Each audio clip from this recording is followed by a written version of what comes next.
Yeah, I gotta have a short memory playing quarterback. That's for the good and the bad, but especially the bad.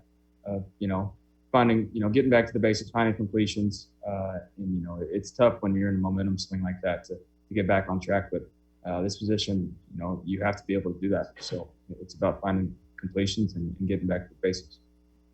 Obviously, the two losses stand out just from a team standpoint and probably from a personal standpoint and how you played.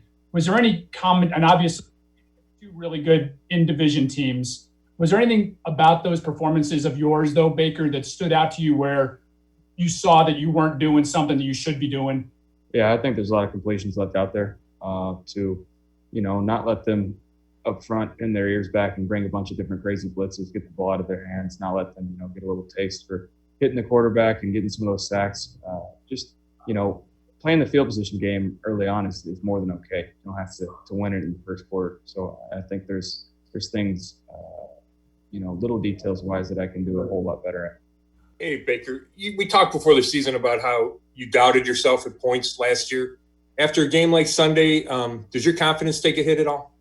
No, I think it's all very correctable things, and that will be corrected. So, no, I don't feel the same way.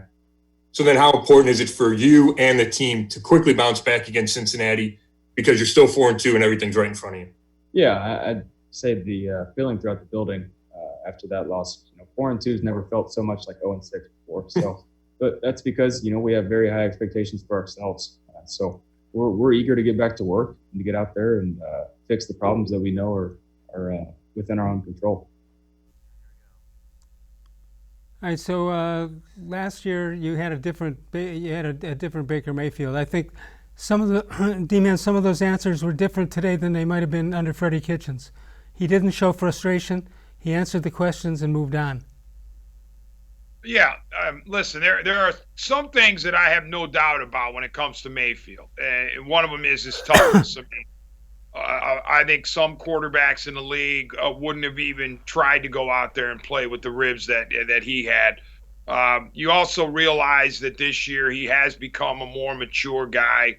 But I am wondering about his long-term viability as a franchise quarterback because I've seen too many of these games last year and then into this year where he just doesn't look right, even accounting for the rib injury, okay? And I got to say this, Les, pertaining to the Cincy game on Sunday, I know this would go against Kevin Stefanski's grain, but I would love to see 4 wide or 5 wide, empty backfield, as long as you don't have Chubb. And I know Hunt's a good back, but as long as you don't have Chubb, spread it out and let's see Baker Mayfield play a sort of a playground game and put up phone numbers, because here's what you can do against the Bengals. You can spread them out and you can pass on them. Look at Phil Rivers last week in Indianapolis. So, but I don't think it's going to happen because Stefanski's DNA is, 2 tight ends, run the ball and all that. But I'd like to see Mayfield get out there and just wing it, because I want to see him throw the ball well from stem to stern. I'd also like to see if his arm is as good as it looks, because we've had questions about his arm strength, and it looks pretty good. And I'm just wondering if maybe Stefanski is shielding himself from the criticism of throwing interceptions, because that doesn't look like a bad throw. Most of those are not bad throws. Yeah, I mean, there's no doubt that Mayfield's interceptions are alarming. Certainly the ones that he's thrown the past year and a third. And I wonder about the accuracy. I mean, it was so good in 2018, and that's something we'd heard about when he was coming out of Oklahoma, is that he has this uncanny ability to just put the ball where a receiver is going to catch it and just out of the reach of the defender.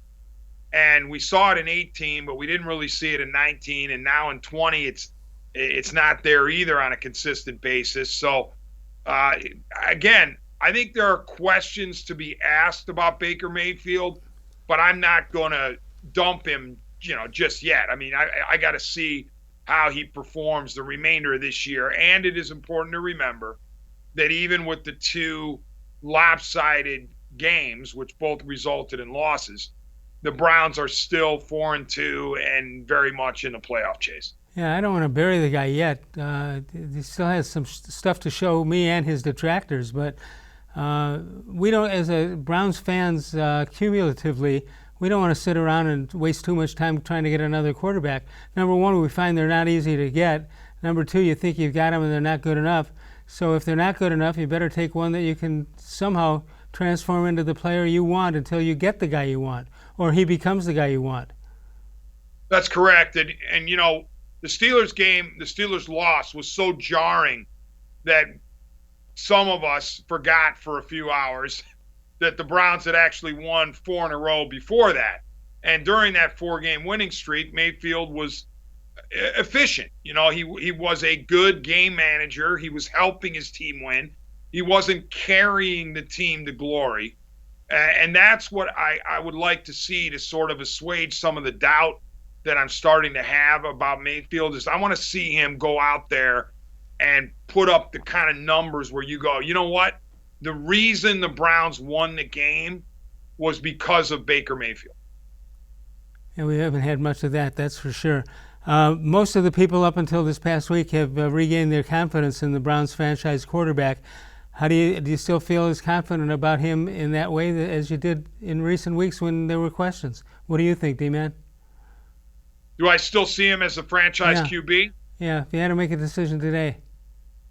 I mean, if I had to make a decision today, I'm sticking with him because I still need some more time. Because I'm looking at 18. I loved it so much. Admittedly, rookie, you know, catching the league by storm, even though he was the number 1 overall pick. So you say, well, how could he sneak up on people? Because he was number 1 overall, so he's going to have a target on his back regardless. But when you set the rookie touchdown passing record of 27, that means something. And the way he was playing in 2018 led me to believe, all right, this very well could be the franchise guy. Then 19 comes around, and he's part of the problem, but he's not the only problem. And clearly, Freddie Kitchens at the helm with his dysfunction was a huge contributing factor, and probably, well, I know it hurt Mayfield's development. So it's almost like I wanted to give a mulligan to Mayfield for 19, and then I wanted to see, okay, will the real Mayfield stand up in 2020? And so far through 6 games, his team has won 67% of the games. He's been okay to good in 4 out of the 6. So I'm not going to bury him yet, as you said, but I'd like to see more fairly quickly. Let's put it that way.